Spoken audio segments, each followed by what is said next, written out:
Good afternoon, and welcome to today's Adweek webinar, The Risks and Opportunities of Data Sharing, Mind the Privacy Gap, sponsored by Helios Data.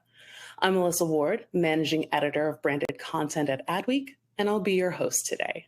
Before we begin, I want to take a few minutes to make sure everyone knows what to expect from today's webinar and is familiar with the features of our platform. The actual presentation should go somewhere in the 30-minute range, after which we'll have time for audience Q&A. So if at any point you have a question for our speakers, just use the Q&A tool on the left side of your screen, and we'll get to as many questions as we can after the end of our live presentation. Also, it's not too late to invite your colleagues to join us for today. About 15 minutes ago, you received a final reminder email from us. In there, you'll find a link to the webinar registration page, and you can share that with your colleagues.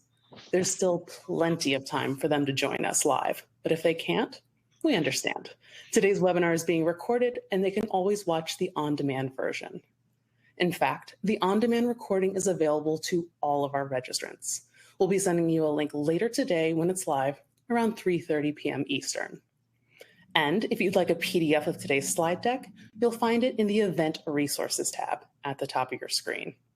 As always, if you enjoyed today's webinar, definitely check out the full Adweek webinars calendar at adweek.com/webinars.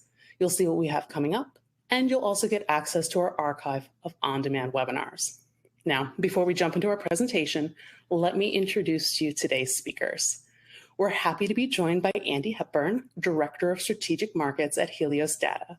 Andy is an attorney and privacy expert with in-depth knowledge of the ad tech ecosystem, and he helps companies adapt to data privacy challenges that they face today. We're also joined by Steve Troyer, Head of Marketing and Business Development at Helios Data. Steve is an accomplished executive with over 25 years of go-to-market experience in networking, cybersecurity, and data analytics markets. We have some great content to dive into today. So first, let me bring everybody up on screen, and I'm going to hand it off to Steve. Great. Thank you, and welcome for joining us for the session where we'll explore the dangers of personal data sharing and for data providers and their partners. We're going to look out beyond just legal contracts as protection mechanisms. We will also talk about the opportunities and how new technologies like digital contracts and confidential compute enclaves can play a role in eliminating these gaps and making data sharing safe and productive in a world made more dangerous by new laws and as well as bad actors. So throughout my career in data and security, most security teams have done a great job and succeeded in making personal and proprietary data both good enough and also secure enough for usage. But safe enough and good enough gets harder with rules tightening and analytic requirements changing, becoming more creative and rigorous. But the big question today is how do we close the most challenging of the gaps, which is really the data while it's in use. To help us with that today, we have a real treat. Our guest is Andy Hepburn. Andy is our new Strategic Market Director for Advertising. Andy's an attorney with his own firm, Neo Law, focused on privacy law issues. Who better to help out to understand the gap? I'd like to welcome Andy. Please tell us a little bit about yourself. Thank you, Steve. And hello, everyone. Again, it's Andy Hepburn, and I've been practicing law for over 30 years in primarily in technology companies, and with a focus on data and privacy compliance, especially in more recent years. Especially, in the last 9 years, it's been in advertising technology companies. And my last job before opening my law firm was as the general counsel of Seismic, which was an ad serving platform and demand side platform that's now owned by Amazon. So that's my background. I do it all day, every day, working on contracts around data and data sharing and data protection. So that's my bona fides for this talk. Great. So let's dive into this privacy gap that we've described here. Written contracts have been with us since ancient times, and whether they were clay tablets or now ASCII characters in Microsoft Word, they seem to have endured and will obviously be around for a long time. But they've been sort of the go-to technology until now.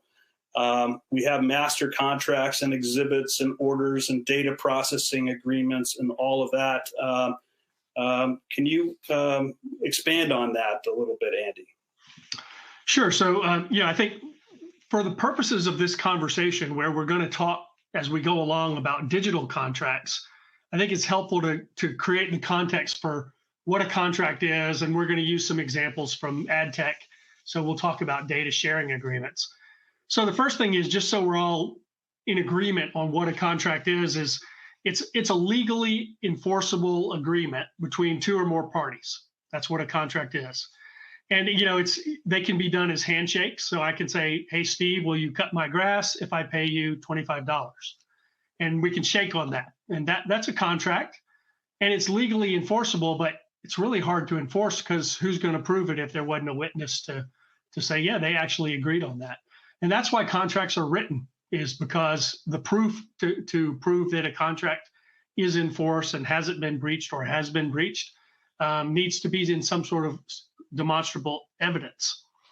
So the thing about contracts is every contract includes promises to cut the grass and to pay for that service, or whatever the case may be. And I think it's worth kind of, I said it's a legally enforceable agreement. So if we change that scenario and say, hey, Steve, will you sell me some crystal meth for $25? And you say, sure. And I don't pay you the $25, but I take the crystal meth. Can you enforce that agreement? Well, the answer is no, that's not a contract. It's not a legally enforceable contract. There might be other methods that someone might use to try to enforce that agreement. But it's not legally enforceable, because the law doesn't recognize the right to sell crystal meth to me and others. So the thing about that, I make that point because it's important to understand that one of the key features of every contract is that it has remedies if the contract is not adhered to, if there's a breach of contract. And those remedies, typically the way they work is, if we talk about data sharing agreements, for example, I agree to share some data and someone agrees to pay me money for the data they receive. What's the remedy if that contract is not adhered to?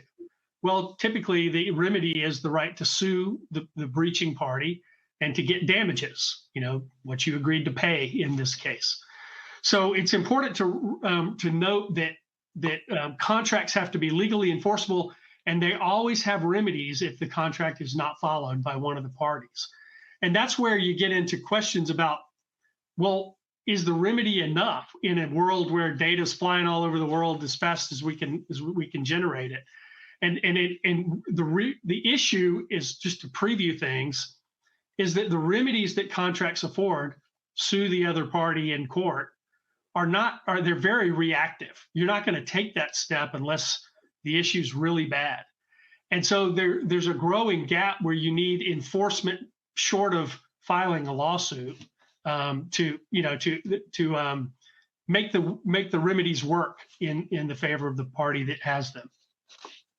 So let me stop there and just and see if there are any follow-up questions, Steve, that you want me to, or things you want me to address.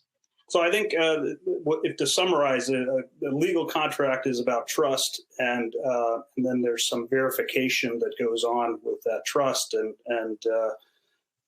trust but verify, as the old saying goes. Exactly. But tell me about this gap that we talked about. What that we need to mind now that high-speed data sharing for advertising and digital marketing is there.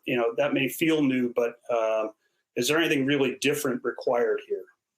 Yeah, so let me also just say, for context, we'll use the example of a data sharing agreement. And what that is in the advertising space is for digital ads served. We have an audience here served onto your browser or into your phone or even onto your TV. Those are enabled by data sharing agreements. And what a data sharing agreement does is it's a publisher, so a website publisher, goes to the advertisers who want to advertise on that publisher's site and says, look, I'm going to share some information, some data with you about the audience that comes to my website. And then you can bid on the right to serve an ad onto my website or in various web pages and so forth. And so the data sharing agreement describes what the data is that the publisher is going to share with that advertiser who's buying it. And then what are the rights of the advertiser to use that data beyond just the purpose of serving the ad. So most data sharing agreements have a clause that says, okay, advertiser, I'm going to sell you some data and you can use it to buy an ad on my site, but you can't use it for anything else. You can't share it with anyone else. You can't supplement it with your own data to make your own audience for ad targeting or so other purposes. You have very restrictive terms about what the advertiser and their intermediaries, their service providers, can do with the data that's being shared. So you ask, well, what is the gap? And this is it, is that right now, website publishers, digital publishers, have a real issue with that. They have contracts that say, here's the data, here's what you can and can't do with it, but they're having a problem with enforcement. People are not adhering to those restrictive terms. And so they're having what they describe in the digital publishing world, they describe it as data leakage. So what do? Well, you have this contract and it says, if you don't do what we agreed around data sharing, I can sue you. Well, the problem is you don't really want to sue your customer unless something has seriously gone wrong. So there's a disincentive to actually use the remedies that the contract affords. But the other problem is once your data is out the door and once it's being abused and misused, it's kind of you've opened Pandora's box and the data can't be recovered in an easy fashion. It's hard to track the data and where it's gone and who's using it. So there are a lot of issues around how do I actually have a remedy if something goes wrong and my partner's not using the data properly. What is my remedy? Do I really want to sue them in court? And so that's the gap, is a contract is important, and those remedies for really severe cases are also important, the right to sue. But short of that, you're really left with, in many cases around digital data, with a lack of remedies to stop the problem from occurring altogether, or to address it in real time if you see a problem happening with the use of your data. So that's the gap, is that gap between the ability to enforce remedies, in real time versus what the contract affords, which is sue your partner because they're not doing what we've agreed on. So yeah, I mean that's it. The gap is lack of real time and effective remedies short of suing people that you're in business with. Right. So you've got this usage risk. I think we'll introduce that concept. It's not like it's something new. It's always been there. Why is it starting? Why are we talking about it now as a discrete source of risk? Well, so yeah, I mean it's been the problem has been around forever. I read recently that Shakespeare had a play called Cardenio. No one knows about that because someone stole it. So the issue around people taking data and using it inappropriately has been around for a long time. Anybody in the audience that's dealt with any contracts, at all knows about non-disclosure agreements. Those have been around for decades, hundreds of years. So it's not really, usage risk is not really a new concept. But what is new is the proliferation of data and its value in the marketplace. So I like to say data is the new gold. It's the unit of transaction value in a lot of commercial relationships. And because digital data can be copied and proliferated, extremely easily and in real time, it's harder to track. It's a much broader problem. It's a real-time problem. There's a whole host of issues around the real-time nature of transacting in digital data. And then the other thing is it's easier to get your hands on it when you're transacting data across the internet. So there's increased risk of hacking, increased risk of misuse of personal information of individuals. And so this has given rise to, a really significant increase in the last 10 years, but I would say especially in the last 5 years, of privacy laws that are trying to address misuse of individuals' personal information, and trying to get companies to take more care with it. So a lot of these privacy laws are focused on, Helios data or Microsoft or Tesla or whomever. They're all collecting personal information from users. And the issue is the risks around using that data are greater than they used to be, because the bad actors, the criminals of the world, have realized if they can get that data in quantities, they can sell it and make profit off of it. And so there's a lot of increased criminal activity around data use in the world right now. The final thing I wanted to say about that, why it's become more important, is the stakes are higher than they used to be. So, example is the GDPR, which is the European and United Kingdom data protection law for individuals. It has fines in it. So if you don't follow the requirements of GDPR, you can be fined up to 20 million euros or 4% of your annual revenue. And there are some significant judgments coming out of Europe right now for companies that are not properly taking care of people's personal information. Another example is in 2020, Marriott paid nearly $24 million in fines and restitution for a data breach that they caused that could have been prevented by better data management and data governance processes. Great, thanks, Andy.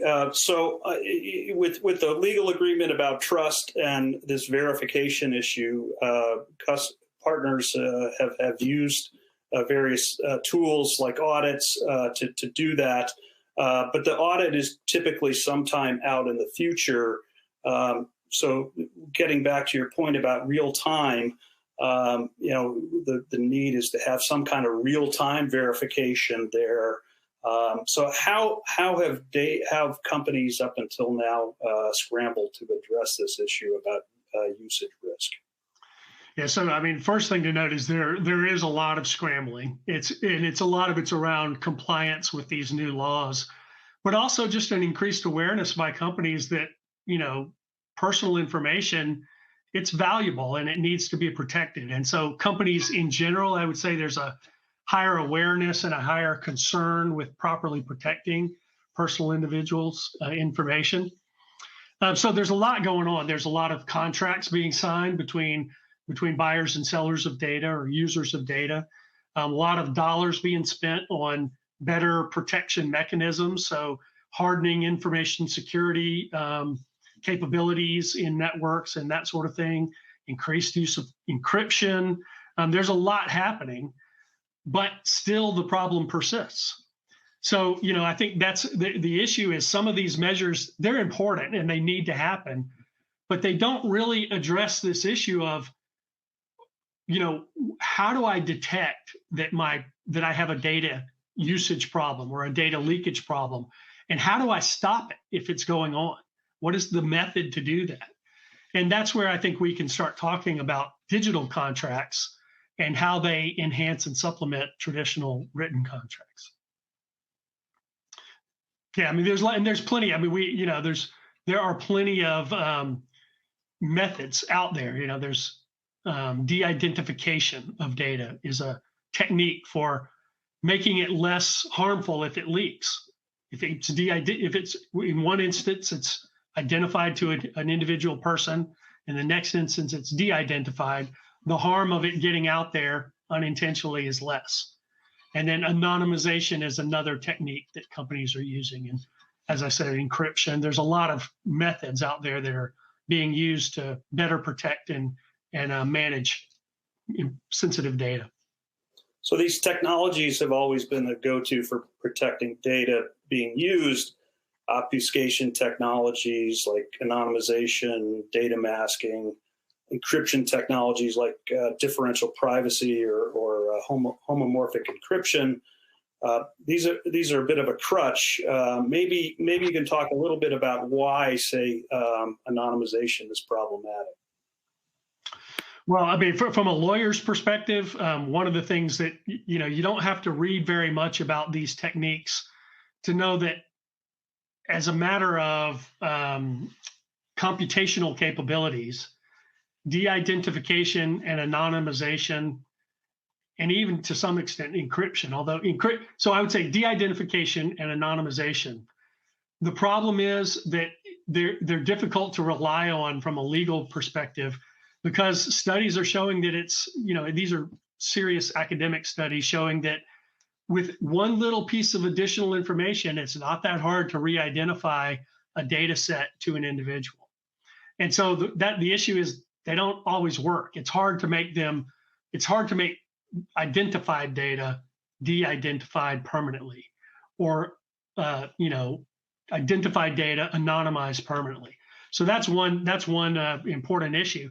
The other is a commercial issue. Is the more you de-identify the data and anonymize the data, in many respects, it's that identification to an individual that's useful, both for the individual and for a business trying to sell to them. And so the further you abstract the data, the less value it has, the less utility it has in really providing unique and individualized solutions to consumers. Great. So we've discussed legal contracts and what I think the industry calls privacy enhancing technologies. Why don't we prepare them from the perspective of partners looking to eliminate risk, minimize cost, and maximize the business value of the data that they share. First, traditional legal contracts are really good at establishing conditions for data use, but they're not actionable, they're reactive, and they can't prevent these violations, eliminate usage risk, or immunize a data controller from privacy violations and their implications. The legacy PEC or privacy enhanced computation methods are also a common approach. These PECs provide certain operational protections which reduce risk and liability. But as you mentioned, they can limit the use cases for the data, the value of the data, and also from a cost perspective, they introduce high computational costs, and they introduce these new risks like de-identification that you mentioned. So they don't really provide data controllers with any visibility or control over the data. So you mentioned digital contracts, Andy, also known as smart contracts. Fundamentally, just reputations of a legal agreement encoded in software. Can you talk about what they are and also address those operational requirements you described before? I mean, take a step back and legally, what even is a digital contract? So, conceptually, a digital contract, like you said, it's no different than a written contract or a handshake agreement, except that, so it's a set of promises between two parties around a legally enforceable, topic, like sharing, selling data, whatever the case may be. So it's all of that, but it's represented in software code. And so then the question is, well, why does that matter? What is the advantage of taking a contract and representing it in software code? And the advantage is the software can do more. Like, if I share a contract with you, you can read, do not share my data with third parties. But how do you manage that? Well, so the written contract has the audit clause, and it has remedies if you violate that obligation. But the software can monitor the behaviors in real time. So it can monitor what data is coming into that digital contract, what data or what processing is happening around that data once it's in this digital contract. What are the outputs from it, and who's it being shared with, and all of these things. these are all really important capabilities that a paper contract doesn't give you. So it just really, I think it's important to focus. It's not either or, it's both, because, a written contract will say both parties have to comply with applicable laws. Well, that's not really something it's too generic to represent in software code. But one of those laws might be you can't share data with third parties without consent. Well, that process of obtaining the consent of the data owner to sharing it with a third party can be represented in software code. And so it really helps to enhance the written contract by creating monitorable promises that are represented in the code. So I think that's kind of, and it gives you some ability to enforce the contract in real time. So if it's written in code, the code can detect when compliance problems have occurred and maybe stop the data sharing from occurring altogether, at least until things can be worked out and resolved. Great. Can you comment a little bit on the kind of data that can be shared, what kind of terms around that, and maybe some examples of components that can be addressed? Yeah, so I'm using the example of a data sharing agreement. So in the ad tech industry, what companies want to do, advertisers want to do, is they want to deliver an ad to an interested buyer, to an interested person. And I'm a huge fan of coffee. So companies that sell coffee, like I have multiple Keurig machines in my house, they might want to reach me online. Right. So what ad tech, the whole digital advertising industry, is focused on enabling advertisers to reach interested buyers. And so in order to do that, the data that's shared with an advertiser is the publisher of a website says, hey, I'm a coffee site. I get tons of interested coffee, aficionados coming to my website. Wouldn't you like to sell an ad here? And so the companies, the Keurigs and their competitors, are bidding on selling an ad on that ad space on that website. So that's an example. There's data about users, about me, flowing down to potential advertisers who may be interested in servicing me. And it's not just the Keurigs of the world, but you might infer that if I love coffee, maybe I love beer. You might infer. So there are other advertisers that say, coffee, like most really focused coffee lovers, they also love beer. So you might get beer advertisers trying to sell onto this website. So it's a value exchange between, I get really qualified viewers on my coffee website. And so the advertiser might pay a premium if they know they're going to reach the right audience there. So that's the example in data sharing around digital advertising. But there's data sharing, think about in healthcare, between healthcare providers and hospitals and insurance companies and so forth. Really significant data sharing challenges in that space. In financial industry, we got to protect that data at all costs. So again, really significant challenges around not only sharing the data, but monitoring it and managing it if things are going wrong.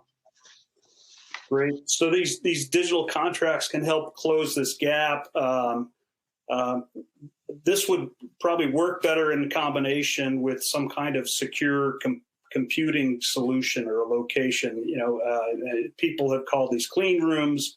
We will call it a secure enclave. Is that right? Yeah. Well, so the more you can control the environment where the data sharing is occurring. And this is one of the examples I can use as a lawyer is when you do an acquisition, when a company buys another company, one of the first things that happens is the company that's selling itself goes and creates a data room that has all the information that potential buyers might want to see to decide how much they want to pay, if they want to bid at all. And so that's an example of a clean room where a lot of really sensitive corporate data gets stored so that potential buyers have to be qualified and allowed entrance and sign up and agree to some rules about what they will and won't do with that data. So that's an example of where a secure enclave exists, and those have been used for a long time. when I started practicing law, they were actual physical rooms that you would walk into. There'd be a bunch of files in there, and you couldn't walk out with any files. You had to do your work in the room. So we're way past that now. So there's digital rooms, and that's a secure enclave is actually a more real-time created clean room that has a lot more flexibility and capability around it than these physical rooms that I used to work in when I was a young lawyer. Great. So in Helios Data's secure data sharing platform, the digital contracts kind of govern this processing inside a secure enclave. Let's take a look at how this works. The parties create the contract, and they use a simple and logical workflow for that, which is mostly taking the terms that are in the written contract and extracting them and converting them into digital form. The contract now governs the access to the activity within what we call this trusted collaboration container, or TCC, which is the secure enclave, which works in conjunction with the digital contract. And inside that's where the data gets decrypted. Within the TCC, the data are processed in clear text and eliminate the need for data masking or other anonymization techniques. And those, as we mentioned earlier, can distort the data or their resulting insights. We don't offer algorithms or data, so we're a neutral venue for all the parties involved. While the TCC is open, the parties establish and test the algorithm with sample data to establish the algorithm's unique digital fingerprint. And by enabling specific data usage controls up front, they set the controls for which specific aspects of the data insights to share. When the TCC closes and the execution starts, the data is decrypted and the algorithm processes the data set exactly as it's programmed and agreed to. So at every phase, each party has visibility to their own IP or data via these real-time audit metrics. That's where we talk about this real-time verification for the trust that's inherent in that contract. Here is where the usage risk problem is solved. If even a single contract term is violated or the algorithm somehow deviates from the established fingerprint, the digital contract detects it, shuts the TCC down in real time, and the TCC is dissolved with both the data and the algorithm destroyed, so everything is secure.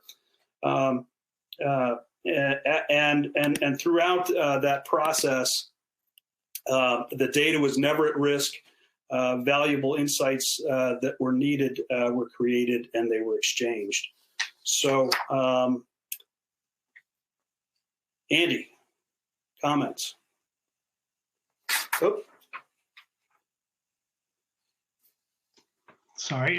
Yeah. So, I mean, I think this is kind of, the thing that woke me up is I deal all day long with companies that are, really concerned about, well, we're signing these contracts that say, don't do this, don't do that with our data. But once it's out the door, we don't really know what's happening. And it's hard for us. And we can't afford to go audit 100 companies and see what they're doing with our data. It's a challenge. It's a really challenging thing. So, I mean, I think that's where this, what you've exhibited there, Steve, is potentially extremely helpful, is where you can manage the data sharing. And oftentimes, your partner doesn't actually need the data. They need a result. They need something done with the data that gives them an insight or an output is really why they need the data in the first place. And so having all of that done inside a secure enclave where you have control over how the data is being processed, what's being done with it, with whom it's being shared, and can actually stop problems when you see them in real time through alerts and all sorts of things, it really is potentially changing the game in terms of actual data protection capabilities using solutions like this. Great. So as discussed earlier, only the contract-governed, zero trust-based confidential computing represented by secure data sharing at Helios Data, only that allows you to share data completely safely with high governance, low risk, and the usability that's required. So we've really pioneered a truly unique and rigorous approach that enables companies to provide full data and use security, so you can build, run, and extract value from data sharing for growth. Before we get into the Q&A, let's summarize some of the key points here. So legal contracts leave these big gaps. They're reactive and respond to risks. They don't prevent it. Usage risk is sort of the great unmet frontier, and alternative technologies like privacy-enhanced computing can protect data in a few ways, but they also eliminate usability, and they introduce additional risks like de-identification and re-identification. And from a cost perspective, they add computational costs and have limited use cases. Digital contracts provide one aspect of the answer, but Helios Data has integrated the digital contract with the secure enclave, and that has created full data and use processing security and completed the solution there. So at Helios Data, we can talk to you about how to close the gap, renew your sharing of data safely, and also grow that productively with our secure data sharing platform using digital contracts for this protected enclave. Just a little bit of background on the company, and then we'll get to the Q&A. We're a startup company based in Silicon Valley. We've got global customers who need to eliminate risk of data sharing so they can grow their revenue and business value through digital transformation. We resolve these customer problems using our secure data sharing platform and in partnership with our customers and business partners. We also have a monthly newsletter and a monthly webinar series in which you can subscribe to on our website. You can use our solution in a basic level of service. We offer that at no cost, and give you a chance to try it out with your existing data sharing arrangements. And we feel customers will be so satisfied with the protection, cost, and usability that you'll expand your data sharing project capacity like most of our customers have today. So let's move back now to Melissa for the Q&A. Thanks so much. Excuse me. Thank you so much, Andy and Steve. That was a really wonderful and in-depth presentation. So we do have some time for questions, but before we dive into them, make sure that you use the Q&A tool. It's going to be found on the left side of your screen. That's how we're going to get those questions from you. We're going to get to as many of them as we can over the next 5 to 10 minutes. But if we don't get your question, we always make sure they get forwarded over to our sponsor so they have an opportunity to possibly reply offline. But first, just a couple quick reminders I always like to share. Today's webinar has been recorded and it will be available on demand later this afternoon. We'll be emailing everyone a link to the recording. And if you want a copy of today's slides, you'll find a PDF in the event resources area at the top of your screen. So let's jump into some of these questions. Okay, so the first question I have is, can you compare relative costs of different approaches? Sure, I'll take that, Melissa. So there's a number of cost components, and I think that one thing that Andy mentioned, which is crucial here, is to understand that we're not going to replace a legal contract. A legal contract is a firm basis for all kinds of data sharing protection and is the basis for the digital contract element in our solution. But the cost categories that to consider are, the liabilities that are encountered by a company if there is a data breach, the fines, the settlements, that come from the laws and the global mandates, things like GDPR or CCPA, the damage to your business reputation or the valuation. And then there, software licensing costs for the solution. And then another important thing to consider is audit costs. Audits in these big annual or less frequent audit cycles tend to be very expensive. They also take your system offline for a period of time. So there's a huge opportunity cost associated with it. And so the legal contract is the very basic approach with just the legal contract and a lot of risk and very high costs if any of these risks become realities.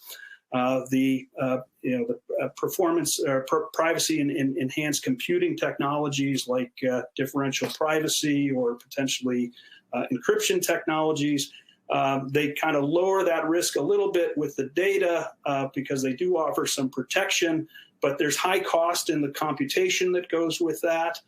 And in addition to that, you lower the usability so that the data actually becomes devalued for those approaches. So with the Helios data and the secure data sharing, we have the lowest risk component there because we've closed that gap and also don't have high computational costs and provide the greatest usability for the data. So now we've got the greatest value there. So that kind of gives you a basic comparison there. Great. Andy, you commented on the remedy problem just recently. I wonder how the detection and validation of usage violation is done today with the legal contract-based framework. So the answer is there's a variety of inputs into that, but what the contract says is if we detect a breach or a misuse of data, we have the right to stop it. Well, how do you do that? Well, you go to court and get an injunction. Courts aren't open right now because of COVID. Getting a lawyer to take your case and go file paperwork in the courtroom, it's going to cost you $20,000 just to get started. But the contract also says, well, if we detect a problem, we can audit. So it allows for a right to send in auditors, look at systems, look at information, look at data, do a forensic analysis, so forth and so on. Again, a fairly manual, slow, people-based process. And then, finally, there are technology solutions that companies employ in their networks and in their computing infrastructures that can detect some kinds of anomalies. But often, it's around people trying to breach the network and that sort of thing is where those are focused. Great. I've got another one. This is a nice long question, so we're going to work on our listening skills because it is very involved. So, if enforcement of the digital contract is a function of two or more parties' conversion from traditional contract to digital, testing its behavior, what happens if the party's traditional contract has an exposure that both parties are not aware of before it is converted? I feel like I just asked an SAT question. Sounds like a law school question to me. Yeah, actually, you're right. Yeah. If it is a law school question, I'm going to hand that one to Andy. So I think if I understood the question is, so let's say you adopt a digital contract, and ideally you're not doing this, on the fly, because once you have the written contract, if you didn't work it out with your partner to say, hey, we're going to implement this digital contract capability that's going to create a secure enclave, and your algorithm and my data are going to go in there and get processed, that's the way this is set up. So it's a little harder to do it after the fact.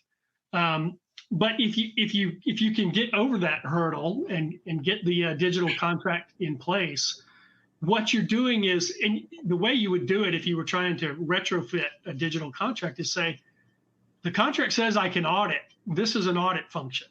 And so I'm going to try to convince my partner that they need to agree to this. But I'm also going to try to convince them that, look, what I'm trying to do is help you not have a breach of our terms that goes on for a long time and metastasizes, so that you end up with a lot of liability to us that we could have stopped in the first place using a secure contract or a digital contract. Yeah, I think the other thing I would add to that is that if there is something that comes up that's not addressed in the original written contract, and it's flagged, and let's say that the terms of that contract are that the contract can be updated with new issues from time to time. These digital contracts can also be a living piece of software and a living enforcement, so that you can stop from time to time, change that, improve the enforceability of the agreement by adding terms as needed. Yeah, and a lot of contracts do, especially around information security, because that's a constantly evolving discipline where things improve over time. A lot of contracts allow for updates to further secure the data or whatever's going on. Great. So I have one last question. Can you explain what you mean by computationally expensive? Great. I will, for folks who are less techie, and I'm not a techie, but the best way to analogize that is you probably, everybody's familiar with Bitcoin, right? Well, Bitcoin, there's a process to mine Bitcoin that uses computing processors. Sometimes they use even specialized computing processors, a GPU, because of the breaking the encryption and the blockchain algorithm is required, and so that type of computing capability is required for very what we would call computational expensive. You might not necessarily need GPUs in the case of Bitcoin, but you need more and more processing in a cloud environment, more and more RAM. That drives up the cost of the overall protection capability. So that's really what's required. And it also restricts another downside of that is it restricts the type of calculations that can be done. And it can also result in lost data, results that can't be generated. So you've changed the data underlying that will be used, and that data is now degraded or devalued, and so that's one additional cost that's not always considered when you look at computationally expensive solutions. Great. Wonderful. Well, unfortunately, that is all the time we have for questions.